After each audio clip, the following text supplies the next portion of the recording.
Namaste, mi nombre es Ram, bienvenidos a su canal Live with Rama. Te invito pues a compartir este video y todos los videos que están en el canal. También te invito a suscribirte y darle, ponerle la campanita para que puedas recibir las notificaciones. Particularmente este video se refiere al capítulo 3 del Gita, que habla sobre el Karma Yoga, el sendero de la acción espiritual, y por qué es necesario la actividad en el sendero hacia la liberación. Si es el primer video que ves sobre el Gita, trata de echarle pues ahí un vistazo a los videos anteriores para que tengas un contexto más amplio de lo que estamos hablando, porque conforme van pasando los capítulos se va profundizando. Sin embargo, esta información pues es relevante y puede ser aplicada en cualquier momento, no es necesario seguirlo, pero si seguimos un orden cronológico es muchísimo mejor para el entendimiento. Ya de por sí es un texto difícil, pues vamos a intentar hacerlo un poco más sencillo. Para no tomarnos más tiempo, vamos con la estrofa número 1 y 2 del capítulo 3, que habla sobre el Karma Yoga. Arjuna dijo, oh Janardana, que es otro nombre que le dan a Krishna, si tú consideras que el entendimiento es superior a la acción, ¿por qué entonces, oh Keshava, me impones tan atroz actividad? Con tus disertaciones aparentemente contradictorias, pareciera que confundes mi inteligencia. Te ruego me des a conocer aquello que con toda certeza me permita alcanzar el bien supremo. ¿Y esto qué significa? Vamos a dar un poquito de referencia porque ¿qué acciones es la que les está diciendo Krishna que haga Arjuna? Pues básicamente matar a sus parientes. Así de simple. Que ya habíamos hablado que esos parientes son los sentidos, los órganos de acción y todo aquello que nos domina y que no corresponde al alma, ¿no? O a las virtudes divinas. Aquí es importante resaltar que el nombre que le dan a Krishna es Yarandana, que la traducción sería el gurú ideal. Entonces nos hace énfasis en la importancia del gurú y además un gurú acorde a lo que estamos viviendo. 2. Al emplear la acción para alcanzar el grado de inacción, quiere decir que cualquier persona que esté en este camino espiritual debe seguir generando acciones. Y poco a poco las estrofas se va a ir aclarando cómo, por qué y cómo debemos hacerlo. También nos hace hincapié en que las actividades mundanas, que es comer, vestirnos, trabajar, son inferiores pero necesarias. Entonces, enfatiza la necesidad de las técnicas de meditación, pero nos dice, sigue viviendo tu vida o sigue accionando en la vida material porque es necesario para un buen funcionamiento del cuerpo y pues de la sociedad en general. Entonces nos indica que hasta alcanzar la sabiduría suprema debemos cumplir con las actividades que nos han sido encomendadas. ¿Cuáles son estas actividades? Dependiendo cada uno de nosotros, algunos son padres, algunos son hijos, algunos son hermanos, entonces por ahí algunos trabajamos en ciertas actividades que ya nosotros aceptamos o que nos fueron encomendadas desde un inicio. Entonces, esta estrofa representa el estado psicológico del devoto, la confusión que puede venir del gurú o de las escrituras aparentemente contradictorias. Hay veces que los maestros nos dan instrucciones que parecen extrañas en el sentido de que no podemos entenderlas o que parece que se contraponen incluso a las mismas escrituras, como lo es el Gita. Y entonces de esa manera lo que nos advierte en este sentido es que nosotros de una u otra manera podemos entender, ¿no? O es válido que nosotros suframos esta confusión por las escrituras, ¿no? O por las instrucciones de nuestro maestro. Estrofa número 3, capítulo 3. El Señor cósmico dijo, oh alma impecable, al inicio de la creación, por mí le fue concedido al mundo un doble sendero de salvación. Para el sabio, la unión divina por medio de la sabiduría, para el yogi, la unión divina por medio de la meditación activa. ¿Vale? ¿Y esto qué significa? Uno, que nos está dando, no, o nos está hablando de dos caminos. El primero, y que ambos están relacionados con el discernimiento, que es Sankhya o Jnana Yoga, ¿no? Y el otro, que es el camino de la acción correcta o el Karma Yoga. Entonces, estos dos caminos, el Sankhya, que ya lo vimos en el capítulo pasado, que tiene que ver con el Jnana Yoga, que es el camino del discernimiento, y la acción correcta, que es el Karma Yoga, que es lo que estamos viendo ahorita. Entonces, ambos conducen a la salvación. Quiere decir que si tú tienes discernimiento o llevas a cabo la acción correcta, vas a encontrar la salvación. Ahora, esta estrofa también nos dice que son dos etapas del mismo camino. Es decir, no es escoger una o la otra, debemos saber en qué parte del camino estamos. Cuando se habla de karma yoga, está implícita la actividad meditativa. Entonces, alguien que hace karma yoga debería de estar meditando. Ahora, el conocimiento teórico sin la meditación no da frutos. La sabiduría es la casa y la meditación son los cimientos de la casa. Entonces significa que por mucha sabiduría, si nosotros no meditamos, nos falta la experiencia. Y hay muchos maestros y hay muchos practicantes de esta manera, ¿no? Que tienen mucho conocimiento teórico, pero realmente poca práctica en lo que es la meditación. Ahora, aquel que logra la iluminación solo con el continuo discernimiento mental, que hablábamos ya que tiene que ver con el Sankhya y el Jnana Yoga, significa que en algún punto de su historia, y no estoy hablando de esta vida, sino en vidas anteriores, fue un exitoso yogi, es decir, ya meditó, ya construyó los cimientos de la casa. Y en esta vida solo viene realmente a discernir y entender lo que ya puso en práctica en vidas anteriores, ¿no? Entonces esto los hace nacer con una sabiduría ya desarrollada. Por eso pareciera que se brincan uno de los pasos dentro del método. Vamos a la estrofa número 4, capítulo 3, y dice más o menos así. El estado libre de actividad no se logra simplemente evitando las acciones. Nada que huya del trabajo alcanza la perfección. Y entonces, ¿qué nos dice esto? Que toda actividad es vibración inteligente. Las malas acciones son vibraciones nocivas y las buenas acciones tienen o ayudan al devoto o atraen al devoto hacia Dios, hacia el espíritu, hacia lo divino, ¿no? Entonces, en un sentido más místico de esta misma estrofa, significa que liberarse de toda acción es la meta. Eso es lo que nosotros estamos buscando. Pero no se puede alcanzar con la ociosidad, ¿no? No simplemente, ya no voy a hacer nada. Significa que tenemos que corregir mucha de nuestra actividad. Primero, ese sería el primer paso. Entonces, el devoto que se guía correctamente se mantiene intensamente activo en su vida espiritual, es decir, debemos meditar y debemos hacer ciertas acciones que nos junten a lo divino o que nos acerquen o que nos permitan atraer lo divino. El logro de la sabiduría confiere una eterna pensión de paz.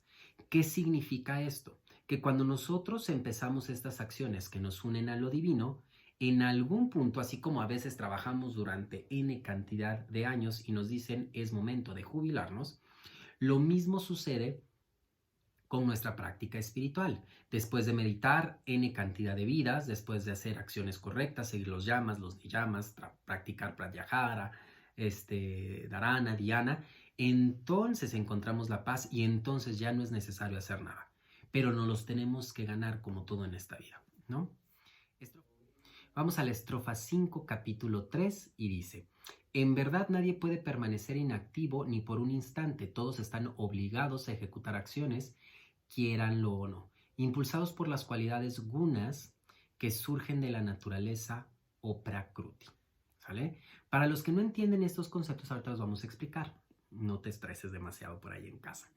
Los gunas son cualidades o formas de expresar. Algunas veces los tomamos también como ese grado de desarrollo espiritual que hemos alcanzado. Y el primero es sattva, ¿no? Sattva es una acción o expresión positiva o elevadora, es decir, lo que nos une a Dios. Rayas es neutra o activadora y tamas es negativa o también estas acciones que obstaculizan nuestro desarrollo espiritual. Ahora, la acción mental y corporal guiada por el discernimiento o nuestra alma o bien por el gurú, porque por eso nos dejan nuestro sadhana, es sádvika. Estas acciones deberían estar enfocadas a ¿qué cosas? Control de los sentidos, meditación, disciplina moral, desarrollo espiritual. Esas son cosas sádvicas. Ahora, el hombre común no puede permanecer activo o no puede permanecer inactivo, ya sea en forma voluntaria o involuntaria, y se halla inquietamente activo y activamente inquieto, es decir, siempre hay perturbación, incluso en la acción, ¿no? y siempre hay una inquietud presente en todo lo que hacemos. Ahora, el yogi que puede impulsar a voluntad su cuerpo y su mente, es decir, que el alma es la que dirige las acciones del cuerpo y de la mente, eh, sin identificarse con esas acciones, ¿no? Entonces, puedes llevarlo a un torbellino de intensa actividad y lo bueno de esta persona que ya alcanzó esa iluminación es que puede retirar de manera voluntaria e instantánea el estado hacia la inactividad, es decir, interiorizar y unirse con Dios. Entonces, se encuentra calmadamente activo y activamente calmado. Es decir, sin importar cuán caótica parezca su actividad, siempre permanece calmado. Y esto es padrísimo, ¿no? Eso es parte de lo que nos da el yoga. Estrofa número 6, capítulo 3. Se dice que quien controla las fuerzas de los órganos de acción, en tanto que su mente gira en torno a los objetos de los sentidos, es un hipócrita que se engaña a sí mismo. Y básicamente, ¿qué dice esto? Que cualquiera que sea el nivel de la actividad en el devoto que desarrolle cuando inicia su ascenso espiritual. Es decir, puedes meditar todos los días, puedes hacer acciones serviciales, incluso puedes seguir y leer las escrituras, practicar altruismo, culto religioso, meditación. Pero si solo lo haces como de afuera hacia adentro, parcialmente como de la boca hacia afuera, este, no sirve de nada. Debes comenzar a espiritualizar todas esas actividades desde la mente y no solo desde el comportamiento externo. Eso es muy importante. Es decir, estas personas que solo buscan la acción para verse ante el mundo, ¿no?, como una buena persona o para verse como alguien que ha alcanzado un nivel espiritual mayor, en vez de tratar de espiritualizar esas acciones, es decir, mentalmente las realiza porque es lo correcto. Eso no le da un rango de superioridad, eso no le da un rango más avanzado. Más o menos por ahí esta estrofa. Entonces, el control de las acciones comienza con el control de la mente. Por eso el yoga hace mucho énfasis en la mente y cómo funciona y cómo podemos controlarla. Estrofa número 7, capítulo 3. Dice, pero el hombre supremamente exitoso, o Arjuna, es aquel que disciplina sus sentidos por medio de la mente, con desapego y mantiene los órganos de la actividad fijos en el sendero de las acciones que conducen a la unión con Dios. Esta es la estrofa número 7 del capítulo 3. Entonces, esto nos dice que las personas con responsabilidades mundanas deben mantener los sentidos bajo control de la mente y trabajar solo para Dios, libre de las ambiciones que estas actividades puedan atraer hacia nosotros. Entonces, a diferencia de las actividades religiosas externas que se encuentran enfocadas en ciertos preceptos muy particulares, nosotros deberíamos concentrarnos en la experiencia de Dios en el interior. ¿Qué quiere decir esto más o menos, ¿no? Cuando nosotros practicamos, por ejemplo, la no violencia y lo hacemos hacia el exterior, es bueno, pero estamos dejando de concentrarnos en lo que es la experiencia de Dios, ¿no? Estamos buscando un precepto religioso, un concepto de bondad y tratamos de hacerlo y explicarlo hacia el mundo. Y lo que tenemos que buscar es que en cada experiencia, incluso conectemos con la presencia de Dios en nuestro interior. El Karma Yoga entonces conduce directamente a Dios.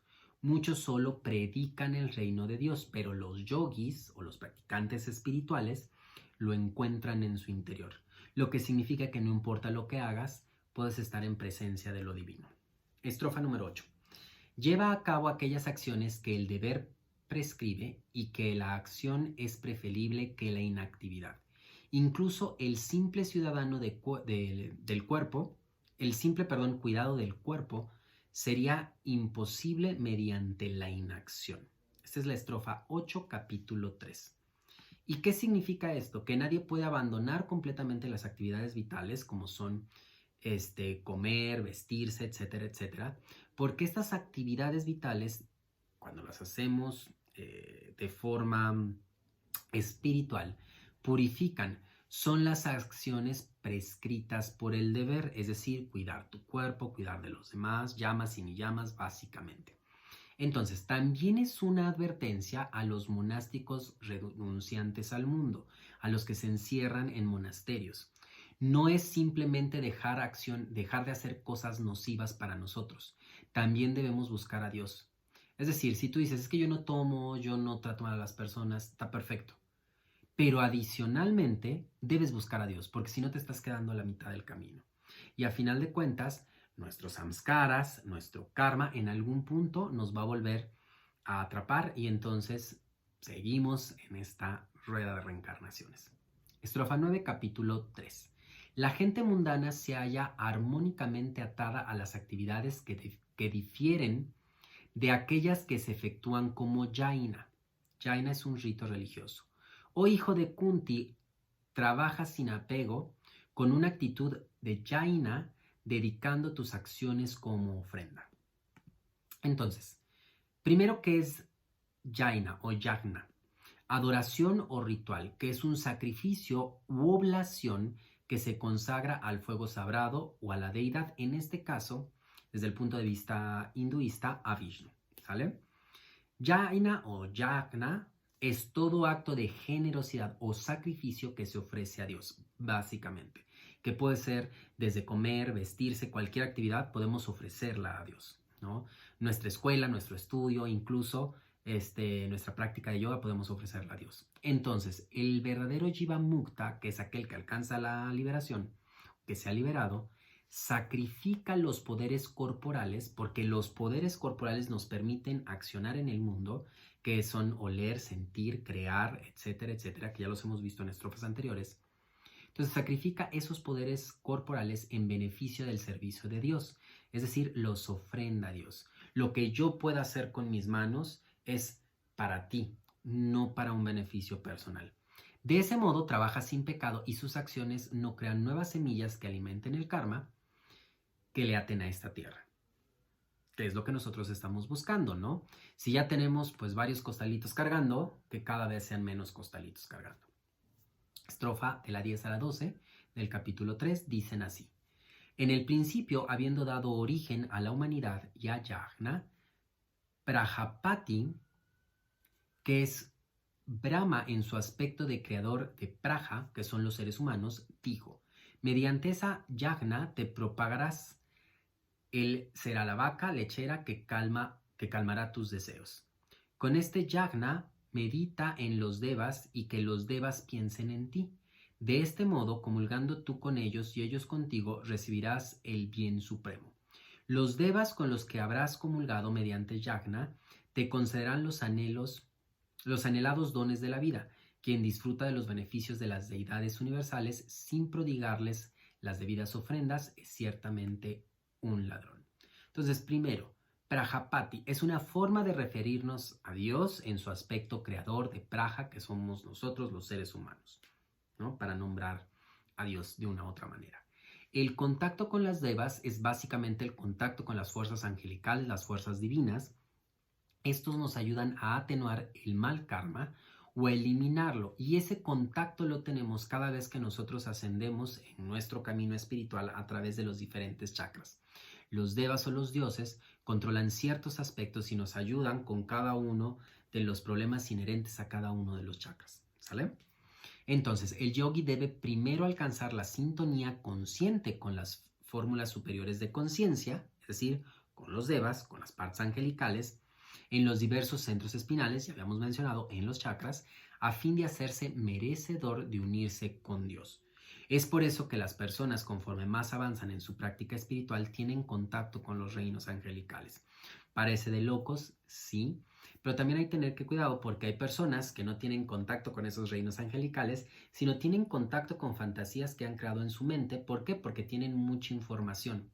Entonces, estas estrofas inician al hombre o incitan al hombre a no dejarse arriar como ganado en el camino de la vida, es decir, ponerse a trabajar. Y que la muerte no solo se produce por el efecto acumulado de las acciones del pasado y de estas acciones y las acciones que venimos haciendo, también cuando los deberes de esta vida han concluido de manera normal, ¿no? Pero también por el correcto cumplimiento o prematuro cumplimiento debido a la destrucción causada por las malas tendencias. Entonces, la muerte no solo viene cuando hemos cumplido nuestra misión, también puede ser por malas tendencias, pero también porque hemos cumplido de forma anticipada lo que veníamos a trabajar en esta vida. ¿Sale? Capítulo 13, estrofa 13, capítulo 3. Los santos, aquellos que ingieren las debidas oblaciones ofrendadas en el fuego, yajna, se liberan de todo pecado. En cambio, los pecadores, aquellos que preparan comida solo para su propio deleite, se entregan a un festín de pecado. Y esto no habla propiamente de la comida, que también lo podríamos trasladar a esta parte del alimento, ¿no? Que siempre debe estar ofrendado, siempre estar bendecido, ¿no? Esta parte de orar cuando comemos es muy buena, de hecho es recomendable en Ayurveda, pero básicamente nos habla que el hombre común dirige el alimento o ingiere el alimento por el método mortal, es decir, comemos cosas sólidas, líquidas, sustanciosas que vienen de la materia y por lo tanto experimentamos la muerte. ¿Por qué? Porque es el ciclo natural de la materia. Y cuando nosotros logramos sustituir esas alegrías humanas, por eso nos gusta tanto comer y nutrirnos a través de los sentidos, por el gozo divino, entonces se libera por completo la ley del karma y nuestras reencarnaciones y podemos liberarnos. ¿Qué significa esto? Que en vez de alimentarnos con la energía de lo material, nos alimentemos de la energía de Dios, básicamente. Estrofa de la 14 a la 15. Del alimento surgen las criaturas, de la lluvia se engendra el alimento, de yagna, el fuego cósmico del sacrificio, se origina la lluvia. El fuego cósmico, luz cósmica, proviene del karma, la acción vibratoria divina. Has de saber que esta divina actividad vibratoria surgió de Brahma, la conciencia creativa de Dios, y esta conciencia creativa se deriva del imperecedero, el espíritu eterno. Por lo tanto, la conciencia creativa de Dios, Brahma, que todo lo penetra, es inseparable de Yagna, el fuego cósmico o luz cósmica, que a su vez es la esencia de todos los componentes de la creación vibratoria inherente a él. Y básicamente, ¿qué es esto? Es la forma antigua y la forma hindú, ¿no?, de hablar sobre la creación o de la ley de la creación. La evolución de la creación hacia el exterior, es decir, desde el espíritu de Dios, que esta vibración cósmica va siendo condensada en forma de luz para construir después de esa luz al hombre, al universo en sus aspectos causal, astral y por último físico. Entonces, básicamente es una forma en la que el Gita expresa la creación, que lo podemos ver también en la Biblia, y si analizamos las estrofas nos llevarían a lo mismo. Todos venimos de Dios y conforme la materia se condensa, tenemos este cuerpo físico. Estrofa número 16, capítulo 3. Oh hijo de Prita, aquel que en este mundo no sigue el giro de esa rueda, y se halla inmerso en la iniquidad y satisfecho con los sentidos, en vano vive. ¿Y qué nos dice esto? Es una reflexión sobre esta estrofa. El hombre identificado con los sentidos y que nada sabe acerca de su más elevada vida interior es un ser descendido, un mortal consciente solo del peldaño más bajo de la evolución humana, que es este mundo material. Entonces, básicamente eso es lo que nos dice esta estrofa, que hay que identificarnos con lo divino, porque si no, solo estamos experimentando la grandeza que nos ha regalado Dios desde el punto de vista físico y nos estamos perdiendo todo lo demás. Estrofa de la 17 a la 28, capítulo 3. Sin embargo, para quien en verdad ama el alma y está plenamente satisfecho con el alma, encuentra el gozo completo. No existe deber alguno. Tal persona no abriga el propósito de obtener ningún provecho en este mundo al ejecutar acciones, tampoco pierde nada al no llevarlos a cabo. No depende de nadie para nada. Básicamente, ¿qué nos dice esto? Al depender de Dios por completo, el yogi no se involucra kármicamente con la creación. Por eso no dependemos de que nada suceda para que algo no suceda. Es decir, seguimos las instrucciones de Dios. Así tan simple. Esta estrofa también enseña que el yogi alcanza la meta suprema de la vida en algún punto. Cuando tú trabajas en esta vida espiritual, en algún punto vas a conseguir esa meta, ¿no? Una vez que nosotros alcanzamos esa meta suprema de la vida, que es la inacción, entonces nos liberamos y no estamos obligados a llevar acciones. Y si las realizamos de alguna manera, no estamos atados a los resultados kármicos de esas acciones que estamos realizando. ¿Y por qué sucede esto? Quien determina si debemos apartarnos del mundo o efectuar acciones mundanas para servir de ejemplo a los demás, es Dios. ¿Sale? Él es el que determina si a lo mejor una vez alcanzando esta realización suprema de la vida, nos vamos a ir a meternos a un monasterio o vivir en una cueva y desde ahí, desde nuestra vibración espiritual, ayudar al mundo, o bien si debemos regresar y con nuestro ejemplo enseñar a los demás a vivir una vida más espiritual. Entonces por eso nos liberamos de los resultados kármicos de cada una de esas acciones. Estrofa número 19, capítulo 3. Por lo tanto, realiza siempre a conciencia y sin apego buenas acciones materiales y acciones espirituales. Al llevar todas las acciones sin apego se alcanza el estado supremo. Estrofa 19, capítulo 3. Y esto nos hace una división entre el karma, el karyam, que son las acciones materiales, y el karman, que son las acciones espirituales. ¿Sale? Ahora, ¿qué nos dice esta estrofa? Que las acciones materiales prácticamente lo que hacen es alejarnos de Dios, nos atan más a este mundo. Y las acciones espirituales nos acercan a Él, a Dios. En vez de que el devoto una vez que el devoto se une al infinito, alcanza el estado libre más allá de toda actividad. Es decir, que existe un estado en el que, sin importar la actividad, ¿no?, estamos libres de karma. Básicamente eso es lo que promete. Las acciones materiales se realizan llevando la energía vibratoria hacia los sentidos y las acciones meditativas o espirituales se realizan retirando la energía de los sentidos y de la mente y llevarla hacia adentro. Esto ya lo habíamos hablado en estrofas anteriores, ¿no? Que era parte de la teoría del San, que era parte de la teoría del yoga. Por eso es que queremos hacer interiorización. Y eso está bien interesante, ¿no? Porque cuando nosotros hablamos de personas que son espirituales, ¿qué es lo primero que decimos? Y te invito a reflexionar por ahí en casa. Es que es muy buena persona porque ayuda a tal o cual asociación, se fue a África a ayudar a los niños hambrientos. Además, siempre que lo necesitas es el primero en acudir y además dona su trabajo y además dona su tiempo y además dona dinero y además es vegetariano o vegano, es un buen practicante de asanas. Es decir, estamos hablando solo de acciones que van hacia afuera.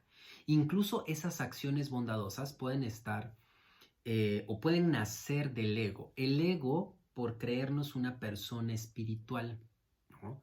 Cuando nosotros estamos hablando de acciones meditativas o acciones espirituales, estamos hablando de acciones que nos lleven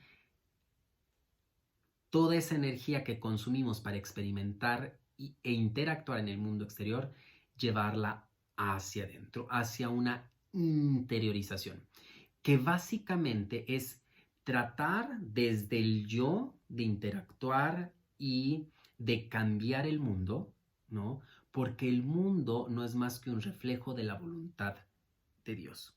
Es decir, cuando nosotros estamos intentando de alguna u otra manera, sin la instrucción expresa de Dios de cambiar una situación, estamos desde la parte del ego. Por eso es importante interiorizar y dejar nuestras acciones que sean guiadas por Dios.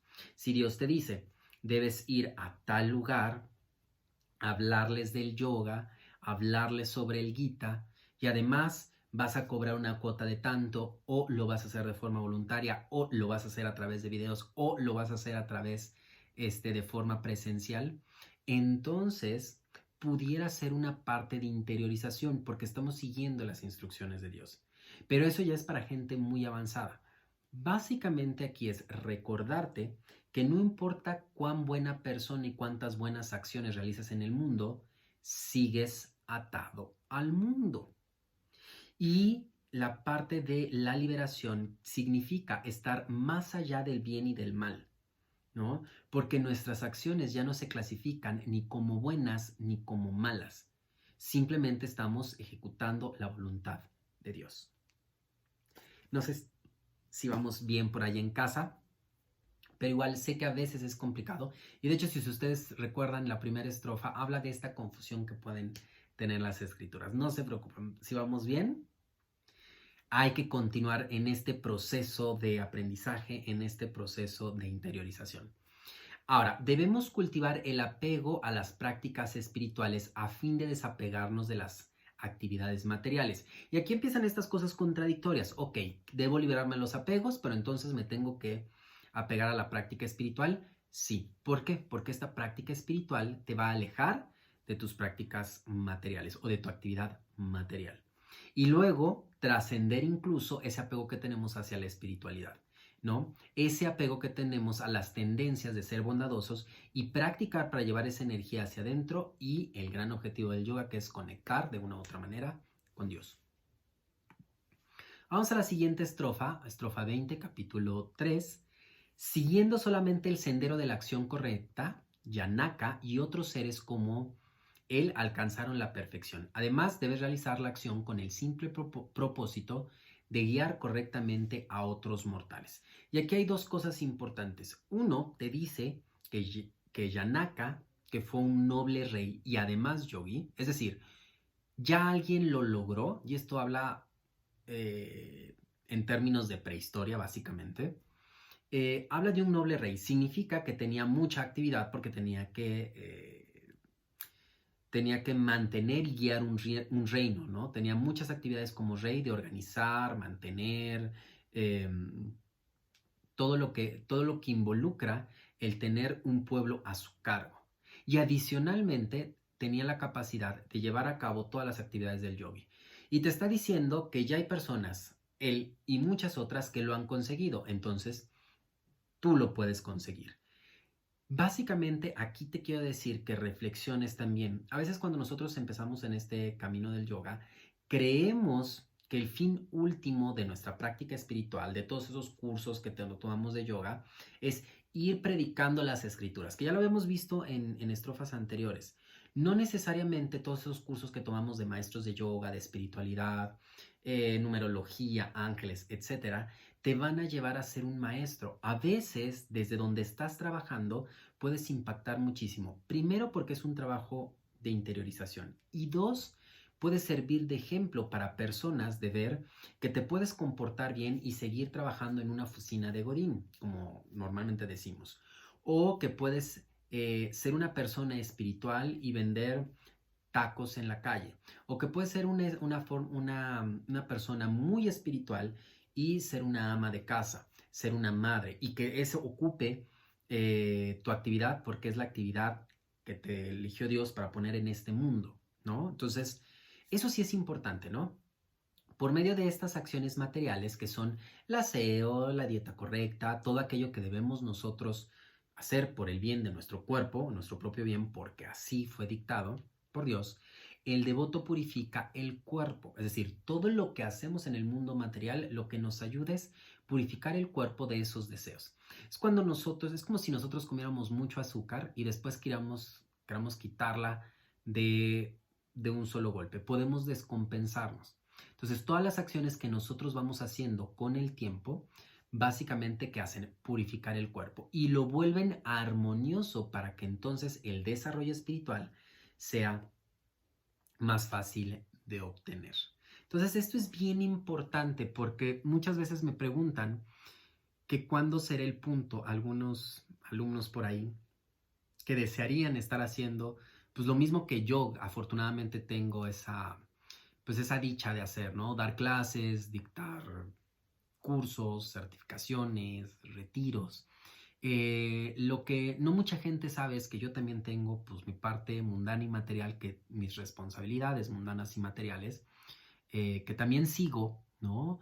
Y trato de combinarlas. Sí, gracias a Dios, es más este trabajo espiritual, y que también es importante decírselos ahí en casa, es que muchas de las prácticas, muchos de los cursos, también yo lo tomo como un trabajo mundano, porque no todas las personas están abiertas a adquirir conocimiento, y muchos realmente van a tomar una clase de asanas solo por el ejercicio. Hay muchas personas que también toman una clase o un tema como de este tipo solo para adquirir cierto conocimiento, y entonces creer que están haciendo algo por su espiritualidad, pero lo dejan a un lado. Entonces, a veces también como persona debo, ¿no? Y debemos entender que hay acciones mundanas que sí está bien, tenemos que hacer porque, pues de alguna manera, tengo que conseguir para tener una dieta correcta, para seguir instruyéndome, para seguir practicando, para ir con mis propios maestros. Eh, lo que sí sucede con este tipo de actividad material, que trato de hacer lo más correcto que se pueda, es que sí se va purificando el cuerpo. Cada vez necesitas menos cosas que antes necesitabas, ¿no? Entonces eso también es importante. Vamos con la estrofa 21, capítulo 3. Todo cuanto hace un ser superior lo imitan las personas imperfectas. Sus actos establecen una norma para el resto del mundo. Y entonces, básicamente, ¿qué nos dice eso? Que aquel que se ha reformado a sí mismo puede reformar a miles. Y ojo, no significa que alguien que junte miles sea reformado por completo. Básicamente aquí nos está hablando que una persona que ha logrado transitar por este camino del yoga tiene la capacidad de enseñárselo a muchas personas más. Y no tiene que ver con el número de seguidores que tienes, sino cómo te ven esos seguidores. Porque si tus alumnos son espirituales, es porque el maestro tiene esa tendencia. Y podemos hablar de muchos niveles de maestros, algunos que están alcanzando cierto límite de espiritualidad, algunos que son muy materiales, algunos que son muy espirituales. Lo que sí es que es un reflejo del maestro, ¿no? Espero que mi reflejo sea grato, ¿no? Para ustedes y para las personas que me siguen en este canal.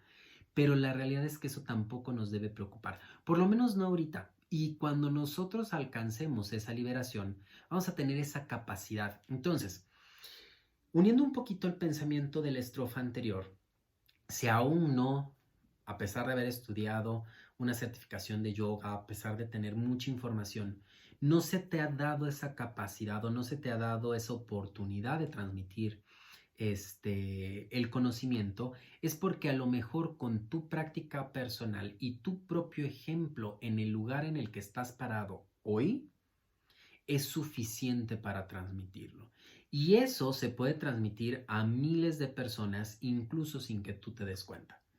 Claro, a un nivel muchísimo más profundo de esta estrofa, habla de maestros como el Maestro Jesús, que cambió la idea y la idiosincrasia de muchas personas y cambió también la forma de ver la espiritualidad pues en el mundo entero. Pese la quien que pese, guste a quien le guste, lo mismo sucede con Buda y lo mismo sucede con muchos maestros espirituales, es decir, su simple forma de ser cambia y transforma a muchos.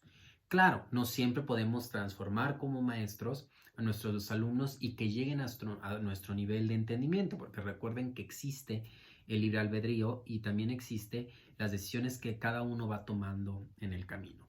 Lo que sí es importante es que tu comportamiento, independientemente que sea solo en la práctica de yoga, sea coherente, ¿no? Y entonces viene aquí, sobre todo en este mundo en el que vivimos con redes sociales, en donde nos comunicamos a través de video y que nos comunicamos con muchas cosas, buscar esa coherencia en todo lo que hacemos. No puedo decir que me comporto espiritual cuando ando en redes sociales haciendo otras cosas. Ojo, a todos nos pasa, siempre tenemos un talón de Aquiles, pero hay que tratar de corregirlo en todos los sentidos. Incluso es parte del trabajo que estamos planteando pues con estas lecturas del Gita, ¿no? Entender qué es lo que tenemos que hacer y cómo facilitarnos ese trabajo. Básicamente de eso se trata. Con esta estrofa terminamos programa del día de hoy. Espero que te haya gustado y básicamente quiero que hagas una reflexión. Llevamos 2 capítulos terminados ya por completo, que es el capítulo 1 donde nos da como todo el panorama de lo que tenemos que trabajar, con quién nos vamos a enfrentar, quiénes somos y de qué estamos compuestos. Tenemos el capítulo 2 que nos habla de esta teoría del Sankhya y del yoga, que nos dice, ok, este es el método de la introspección. Y ahorita estamos entrando a un capítulo 3 que nos habla de la acción correcta. Es decir, como personas que están viendo este video tienen cierto grado de información ya, no solo de los videos del Gita, sino mucha información que ustedes traen de este y de muchas otras vidas. Y cuando estamos entrando a este capítulo, quiero que en casa reflexiones esta parte de hacia dónde me está llevando. Si realmente estoy ejecutando la acción correcta, si realmente está libre de apegos, si realmente es por ego, es decir, hasta dónde estoy alcanzando a llegar. Y a lo mejor ahorita me voy a perder por ahí un par de personas que estén viendo este video, pero también la verdadera razón por la que estoy viendo este video, o a lo mejor la verdadera razón por la que entré viendo los videos.